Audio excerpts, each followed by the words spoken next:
Daniel Padilla walang pake kay Catherine Bernardo kapag off-cam.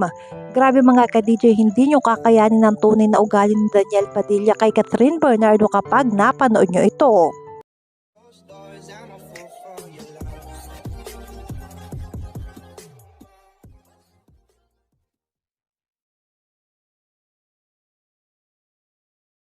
Grabe mga ka-DJ, kapag napanood nyo ang video ito ay talaga namang maawa kayo kay Catherine Bernardo mga ka-DJ.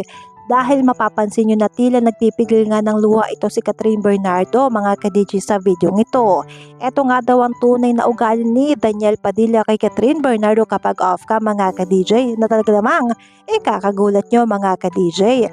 Kayo na nga lang mga ka-DJ ang humusga kung meron pa nga ba kayong nakikitang sweetness sa isa't isa mga ka-DJ. Mga ka-DJ, kapag napanood yung video ito mga ka-DJ ay mapapansin nyo na tila meron nga silang problema dahil hindi sila nagpapansinan at talagang maaawa kayo kay Catherine Bernardo mga ka-DJ. Kaya naman, narito na ang actual video mga ka-DJ, panoorin natin.